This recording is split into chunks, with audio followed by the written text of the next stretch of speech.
Dumped my fiancé after he stole my late husband's ring to force me to move on, and now he's unleashing chaos to find me. I'm a 34-year-old woman, and my life has felt like chapters from completely different books. I was married to my childhood sweetheart. We started dating at 16, got married at 20, and for the happiest 5 years, it felt like the future was wide open for us. But he passed away when we were just 25, and his absence hollowed out something inside of me. I didn't even attempt to date again until 2 years ago, when I met my ex-fiancé, Matthew, who's 38. From the very start, I told Matthew everything about my late husband.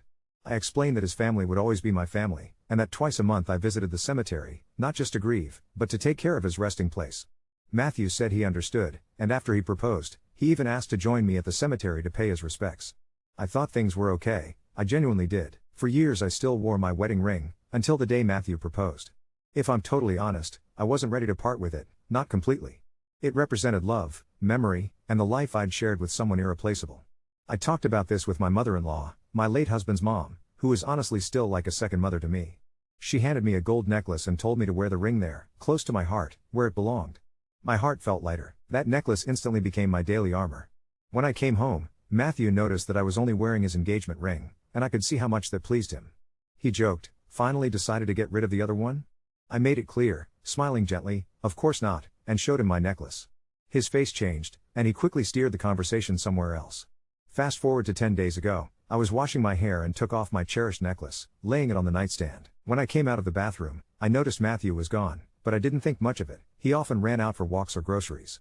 Exhausted, I went to sleep, but when I woke up and reached for my necklace, it was gone. At first confusion, then pure panic set in as I turned the apartment inside out. I called Matthew, but he didn't answer. My voice broke on every voicemail I left, and by the time he got home, I was crying, surrounded by chaos. I explained I'd lost my ring, and he immediately helped me search. After a while, he told me, "We'll find it eventually," and tried to comfort me with some tea. For some reason, his calm struck me as odd, but I was too devastated to focus on anything but my missing ring. Then last Wednesday, an unexpected lifeline arrived. Matthew's mother called and asked if she could visit. Once she was settled in my living room, she went quiet, searching my face, then finally said she came to return something to me, on one condition: I never tell Matthew. She reached into her purse and handed me my ring. Seeing it again made me break down. I sobbed all over the place, clutching the ring like it was life itself, and she just wrapped me in her arms while I cried. Once I calmed down, she quietly told me what happened. Matthew had shown up at her house a couple days earlier and asked if he could stash something there as a surprise for me. She said yes, thinking nothing of it, and he put a box in her drawer. When she went looking for her reading glasses and opened the drawer, she got curious and piqued, which is when she found my ring. She immediately recognized it. I'd shown it to her before, and it was completely unique. She told me she had no idea what Matthew was thinking or what he planned to do with my ring, but she knew he was wrong for taking it, and that losing it would have destroyed me. She urged me not to tell him she'd returned it, and promised her support no matter what I decided to do. I didn't even have to think. That night, I packed up everything I owned, left his ring behind, and moved in with my mother in a different city. I blocked Matthew everywhere, phone, email, all of it. He didn't deserve even a note from me after what he did. Matthew has been relentless, blowing up every number he can find, calling my mom and brother, but they stand firm with me and say they don't know where I am. My friends, however, keep pressuring me to talk to him. They don't know the truth about what he did. It's exhausting, and I'm considering changing my phone number just to make it stop. My former mother-in-law has offered her house as a safe haven, suspecting that Matthew might come looking for me at my mother's or brother's places. I'm seriously considering it. I'm just so tired, and I know she'd shield me from everything. But in the quiet moments, I start questioning myself, afraid maybe I acted out of impulse, or that I was immature, but deep down, I know what he did was a breach I can't forgive. Some people think losing a spouse and breaking up with someone are the same, but trust me, they're worlds apart. I don't think any widow or widower ever stops loving their late partner. It's just a different kind of love that changes shape but never vanishes. Maybe I need therapy, maybe everyone does in their own way. To anyone who thinks I never gave Matthew his place in my life, I want to make this clear: I always respected him. When he asked to cut down on cemetery visits, I did. When he didn't want all the pictures of my late husband around, I agreed. He never asked me to stop wearing my ring, and when I put it on a chain, he made a joke but said it was cute. I never laughed at his concerns, never dismissed his feelings. I was always ready to talk about anything. If he chose not to talk to me about what was really bothering him, what more could I have done? Update 1. Before I share my update, I want to clarify a few things. First off, the title of my story was written incorrectly the first time, and while I wish I could fix it, it's going to stay as is. Now, to those who claim I never loved my ex-fiancé or say I haven't gotten over my late husband, let me explain something. When a spouse dies, they don't become an ex. We didn't separate, we lost each other in a way I never chose. Do you just get over it when a parent or a loved one passes? Maybe I wasn't completely ready to move on, but things had already happened. I was always upfront and willing to work through things with Matthew. If he couldn't accept that, he should have been honest with me or ended things, like adults do. After everything erupted, I reached out to all my friends and explained the whole situation. They were shocked, understandably, and most of them backed off after hearing what happened. Just to be clear, I sent a single message to everyone. I didn't want to talk about this, but since everyone needs to meddle, I'll do it. Matthew decided to steal my ring and hide it from me, and when he saw how distressed and heartbroken I was, instead of coming clean, he helped me look for it, and it told me everything I needed to know about him. I'm not looking for advice or opinions about this. I just want my choices to be respected, and anybody who comments on it will be blocked. I contacted Matthew's mom after that. She said he already knew what was going on, so there was nothing stopping me from speaking honestly. I had my brother reach out to Matthew, telling him I wanted my chain back and that, while we weren't getting back together, I was willing to hear him out one last time for closure. We met that Thursday. My brother came with me for support. The moment Matthew arrived, his eyes filled with tears. He reached as if to hug me, but my brother warned him off and told him to sit. Matthew handed me my chain and started apologizing earnestly, over and over. He kept trying to take my hand, but I just slipped my hands beneath the table. I looked him in the eye and asked him directly, what exactly did he intend to do with my ring? That's when he told me he wanted to get rid of it because, in his words, I was basically still married to a dead man, but he hadn't been able to actually throw it away. His friend had apparently suggested a loophole: take my original ring, melt it down, and make a new one for us out of it. That way, I'd only be wearing our ring, but he could justify it to me because it was made out of the original. Hearing that made me tear up. The thought of him destroying something so meaningful to me, and already rationalizing it, was deeply painful. He said that when he saw me panicking about the missing ring, he'd wanted to confess, but decided it would be even worse for him if he did, so instead he pretended to help me look for it.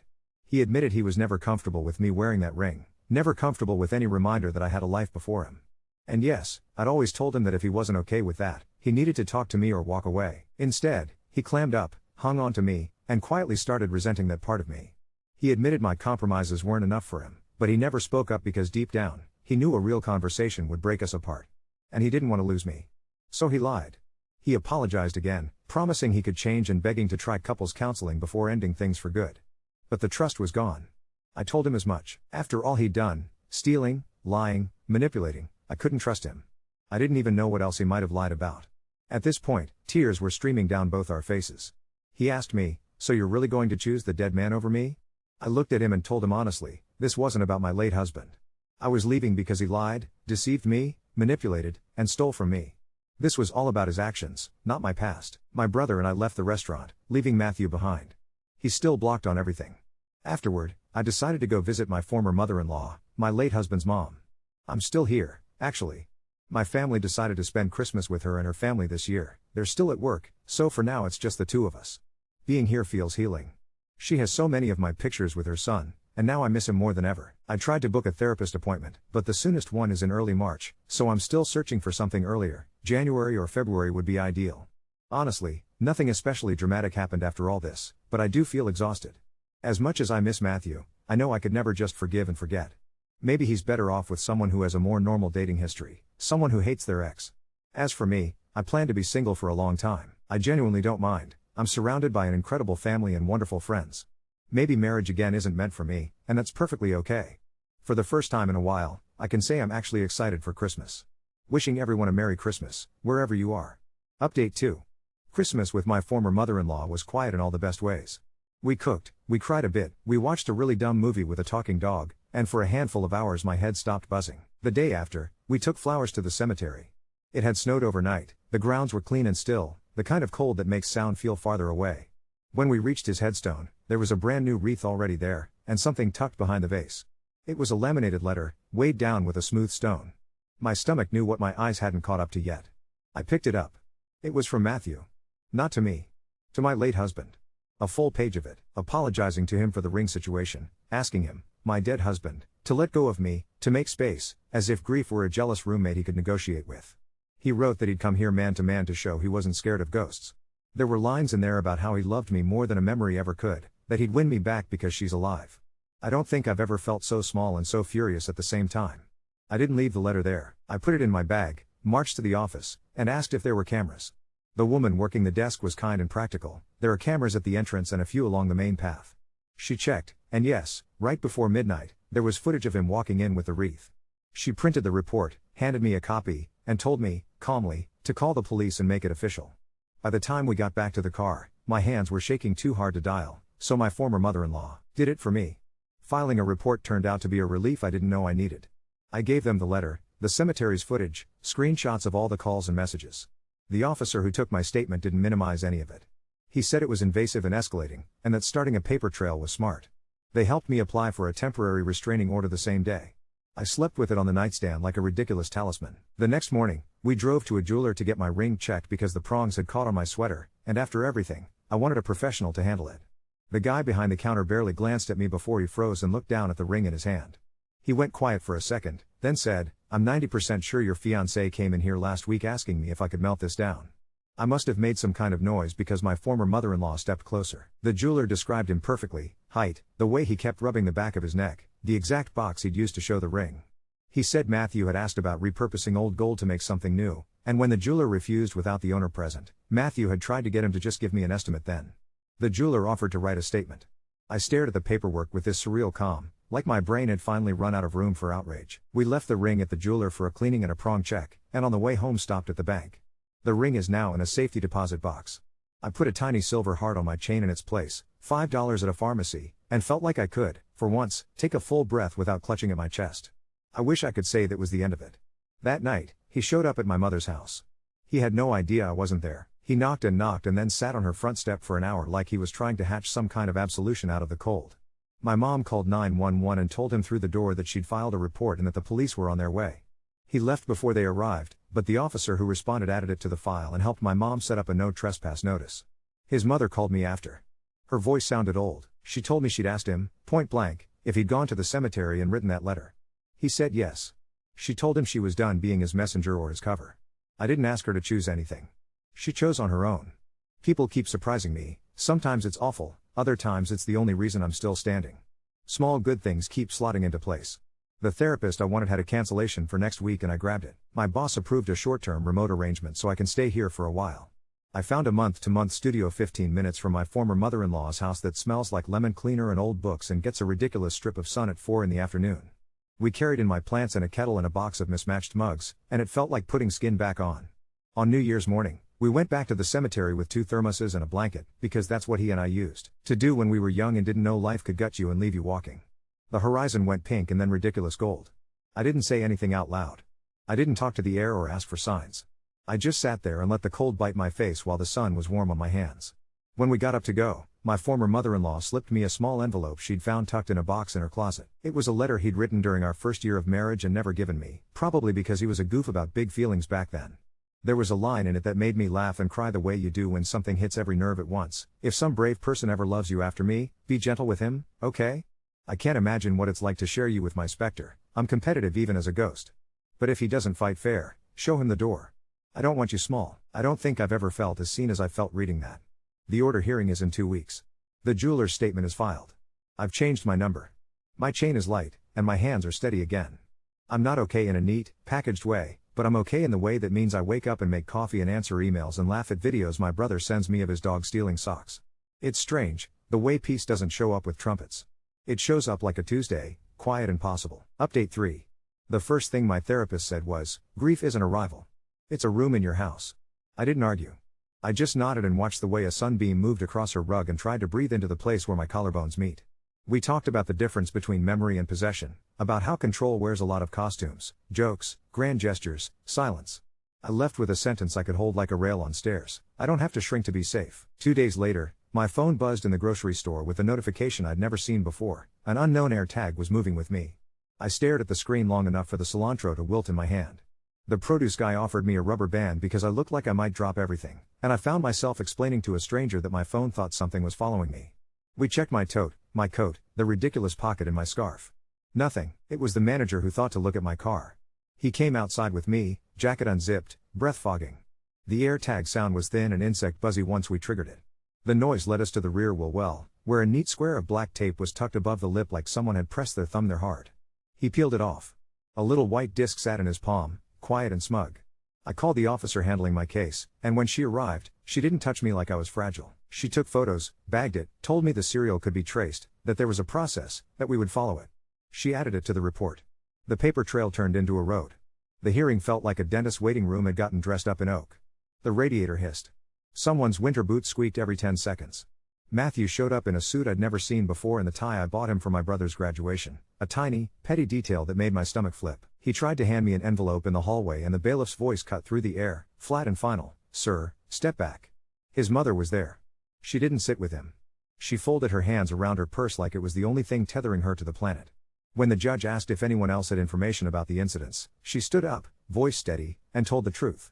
The jeweler's statement, the cemetery footage, the letter addressed to the man I married and buried, the clerk, slid each into a neat pile until the judge's eyebrows made a small, tired V. Matthew called it a misunderstanding. He called it a grand gesture taken the wrong way. He said he's a man who loves too much, as if the scale were the problem and not the aim. When the judge asked him why he went to my mother's house after being told not to, he said he thought love outranked paperwork. That was the moment the judge's tone cooled the room. The order was granted for 2 years. No contact, no third-party contact. Stay away from my address, my workplace, my mother's, and the cemetery. The judge said my name in a way that made me feel like a person and not a cautionary tale. When it was over, Matthew tried to speak again and the bailiff's hand hovered near his elbow like a small thundercloud. He sat. After, we went to a diner that had a cracked sugar shaker and a server who called everyone sweetheart like it was a spell. I ate pancakes with my fingers because the syrup had already soaked through and I couldn't be precious about anything. We didn't talk about him. We debated whether the tile on the floor was green or blue and decided it was both, depending on the light. My former mother-in-law told me the story of how he lost a shoe at his 5th birthday party and refused to blow out the candle until it was found. It made me laugh in a way that loosened something behind my ribs. The detective called the next morning. They'd traced the air tag to a credit card in his name, and there was camera footage of him in the parking lot by my mother's house the night she called 911. The relief wasn't triumphant. It was practical. It was a door clicking shut. I picked up my ring from the jeweler and signed my name like I was learning it again. It gleamed in that precise way old gold does, soft, like it knows things. I took it straight to the bank. I put a note in the box with it, in my late husband's handwriting from a grocery list I'd saved: rosemary, oranges, wild rice.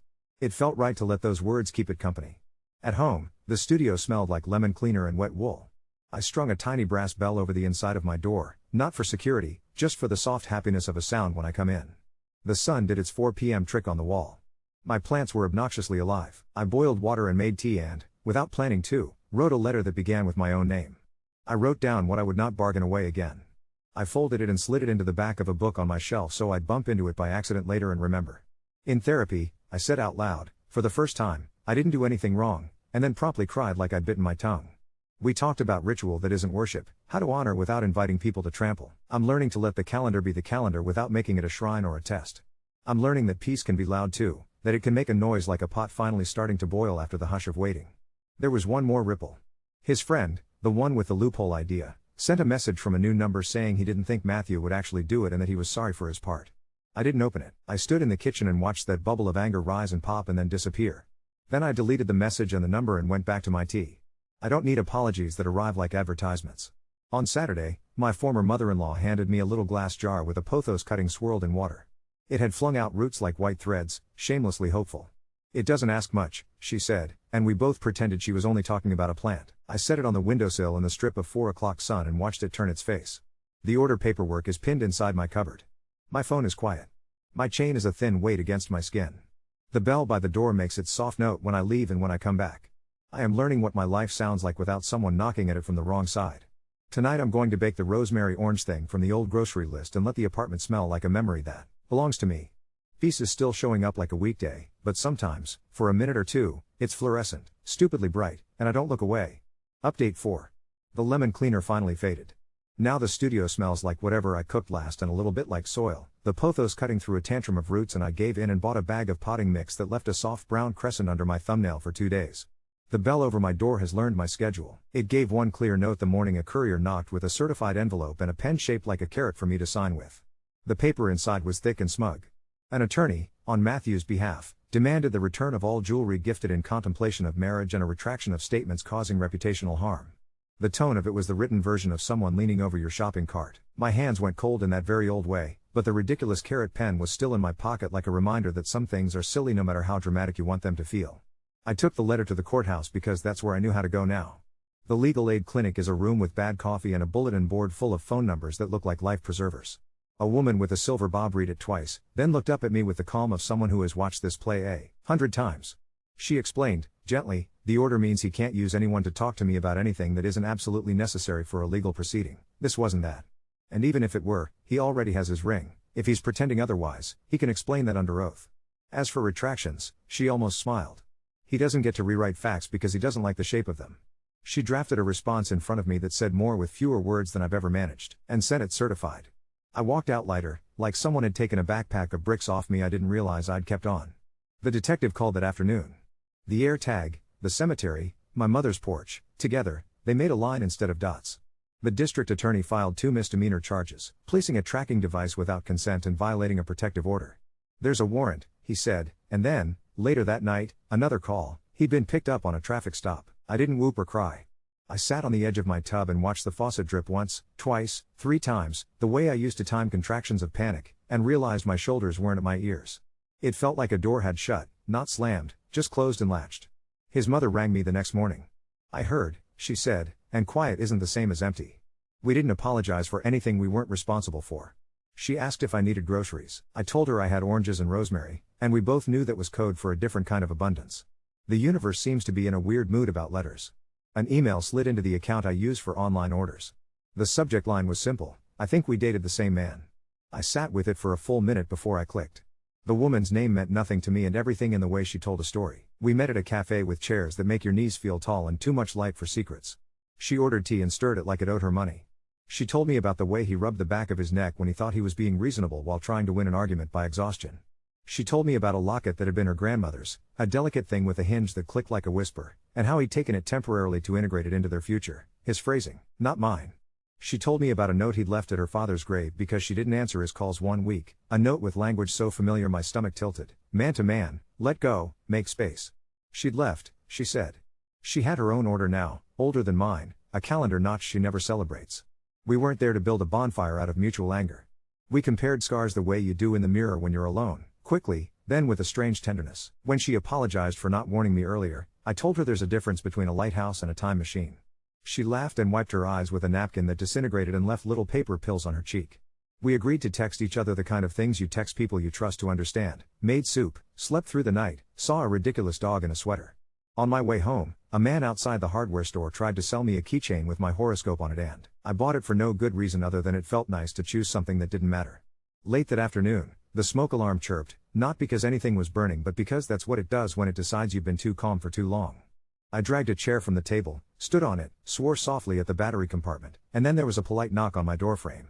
My neighbor, the one I've only ever seen with a canvas bag full of sheet music, held up a step stool like a knight offering a better sword. Trade? He said.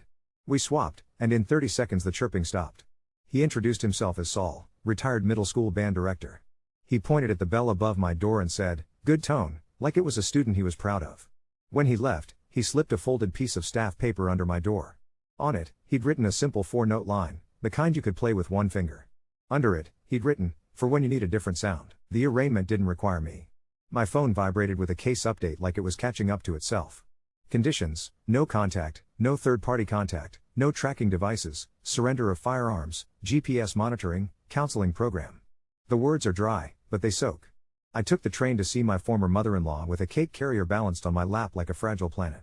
The rosemary orange loaf came out right this time. The apartment smelled like someone else's grandmother's house in the best possible way. We ate slices with our fingers over the sink like thieves. She tucked 2 extra into a napkin for me to take home and then, like she couldn't help herself, went into the hall closet and came back with a shoe box I didn't recognize. I was looking for something else, she said, opening it to reveal a mess of ribbon and 3 hotel pens that no longer wrote and a Polaroid of me at 20 with frosting on my nose. Under it, taped stupidly and perfectly well, was an envelope with my name in his uneven block letters. Inside was not a confession or a speech. It was a list that had, at the top, in parentheses, things that work. Clean socks in winter. Parking far away on purpose so the walk takes longer. Watching someone you love open a window. A bell by the door. He'd drawn a tiny bell next to that one, and the drawing was bad. I kissed the paper anyway. That night, back in the studio, I potted the pothos and brushed the soil off the swollen ceramic saucer with the edge of my hand. I washed the carrot pen ink off my fingers. I tucked Saul's 4 notes into the frame of the mirror with the envelope from the courthouse and the photocopy of the order like they were all part of the same song now. The bell chimed when I took the trash out and when I came back in. A line my therapist gave me looped in my head. Grief is a room, not a rival, and for the first time it felt less like a metaphor and more like floor plan. I know where to put the chair now. There will still be knocks from the wrong side, I'm not naive, but I'm less interested in arguing with wood. I have oranges on my counter, a neighbor who writes melodies, a plant that decided the world was worth rooting into, a mother-in-law who finds the exact right box at the exact right time. The rest can be handled in offices with bad coffee and sturdy pens and laws that are finally, blessedly, doing their job. Tonight I'm going to learn Saul's little tune on my phone's piano app and send a voice memo to a new friend who knows what it means when someone like us says it was a good day. Not perfect. Not a parade. Just good. The kind of good that shows up on a Wednesday afternoon when the laundry machines are miraculously all free and the sun is bossy and you're only a little bit afraid of nothing at all. Update 5. The pothos decided overnight that a leaf was a good idea and unfurled one the color of an unripe pear, thin enough to see the veins if you held it to the window. The bell over my door has a memory now. It rings differently when I'm carrying groceries than when I'm empty-handed, brighter when my arms aren't arguing with gravity. I played Saul's 4 notes on my phone until the screen felt warm against my thumb and then I could hum them without thinking. The way a person remembers their PIN without knowing why those numbers belong to them. A victim advocate called and spoke like she'd been handed a script made of blankets, soft and simple and meant to cover the necessary pieces. There was a plea on the table. I said I wanted to be present for whatever it turned into. She asked if I had a statement and I said yes even though I didn't, then hung up and wrote one at my kitchen counter with my elbow in a ring of tea and the carrot pen from the certified letter that shouldn't have made me smile but did anyway. When I read it back, it wasn't a speech. It was a spine. I told the truth in a voice that sounded like the one I used to order coffee. The courtroom was the same radiator and the same careful oak, but the air felt less like a waiting room and more like a hallway you walk all the way down. He didn't try to hand me anything this time. He stood there and said the word guilty like it had to be escorted out of him, and the judge read conditions that clicked into place one by one like the belt on a plane you don't plan to be scared on. Probation, counseling, the order extended, fees that are not my problem. I read my statement. My mouth was dry and my palms were ridiculous, but I finished without lying to make anything easier. His mother sat 3 benches back, and when it was over we looked at each other in a way that wasn't a conversation but wasn't empty either. Outside, the sky had that March glare that makes the sidewalks look like they need lotion. I didn't feel triumphant. I felt factual. It's strange how closure doesn't sound like a door, it sounds like the quiet after a loud refrigerator stops humming and you realize you've been bracing against a noise for months. Later, an envelope showed up through official channels with his apology, typed, stamped, the language chewed down to legal. I read the first line and recognize the shape of performance and put it back in the envelope and slid the whole thing under the potatoes in the vegetable drawer like I'd been caught with a wasp and didn't trust the world to remember it was still there if I couldn't see it. My therapist raised an eyebrow when I told her and said, containment is a valid strategy, which made me laugh hard enough I had to hold my ribs. I went to see my former mother-in-law with a jar I couldn't open and an excuse to be the person who needs help. She took the lid like it had offended her personally. We made sandwiches that dripped olive oil onto our wrists and she told me he once tried to convince her that a trombone could fit into a backpack if you believed in it hard enough. On the way out, I stopped at the cemetery because the light had turned syrupy and I wanted to stand in it. There was a small smooth stone on top of the headstone with a bell drawn on it in ballpoint, the kind of doodle someone does on a phone bill. I don't know who put it there. I left it where it was and put my palm on the granite until the cold bit and then let go. Saul knocked later, 3 short taps like a teacher not wanting to startle anyone. He held out a beater metronome with a nick in the wood. Retired, like me, he said. But the heartbeat still works. I wounded on my table and the little arm swung like it was sure of something I wasn't. He told me his community band needed someone to hand out programs and make sure the alto sax section didn't abandon their water bottles on stage. I went because my therapist says ritual is a room and rooms need furniture, and also because I wanted to be somewhere where people were brave in public about making sounds. Middle-aged trumpets, teenagers with cheeks you could write poems on, a woman with a flute that kept fogging at the Hia joint because the room ran hot. They played through a Sousa thing and then a piece that sounded like walking home after a storm when the puddles are all lit up by street lamps. Saul raised his eyebrows at me over the top of his music stand every time the bell part rang out on the glockenspiel. It wasn't subtle. I loved it. On the train back, the woman with the locket texted me a photo of a dog in shoes that looked like tiny rain boots and I texted back too many heart emojis and then rolled my eyes at myself and kept one. When the train dove under the river, my ears popped and I thought about how bodies adjust in the exact right ways most of the time without us needing to instruct them. There was one more thing with edges. A week after the plea, I got a call from a bank detective. He used the exact phrase and it made me sit up straighter. Someone had tried to inquire about a safety deposit box at a branch that wasn't mine, using my name and a story about a lost key. They'd done everything they were supposed to do, no information given, note on the account, security footage pulled. He asked if I wanted to add an additional password phrase and I said the first thing that came to mind that wouldn't be easily guessed by a person who had ever met me. When I hung up, I sat on the floor next to the couch because I didn't want to get up and also because the carpet felt like the exact right temperature to press my cheek against. I don't know if it was him or a friend playing at hero. I don't have to. The paper trail has stopped being a trail. It's a fence. The detective forwarded the report to the DA. The advocate called and said, "I'm proud of you. in a way that didn't feel like a sticker chart, and I replied, "Me too," with a tiny voice I recognized from the first time I rode a bike without anyone's hand on the seat. The lemon cleaner is gone for good now. The studio smells like orange zest and the kind of dust that only shows up when the sun is bossy. I framed Saul's 4 notes with twine in a thrifted frame that used to be gold and is now, according to the tag, champagne. The bell drawing in my late husband's uneven hand is tucked behind it like a second heartbeat. The metronome's arm ticks when I wind it and the sound is both bossy and kind. I am not unafraid. I am not wrecked. I am just here, which on certain days feels like climbing a mountain and on others feels like standing up from a chair. Tonight I'm going to eat a sandwich over the sink again because the bread is too crusty and I don't want to pretend otherwise. I'll wind the metronome once and let it swing while the kettle hums. The bell will announce me to an empty room and the room will answer back with nothing more than itself. It turns out that's not nothing. It's a kind of music.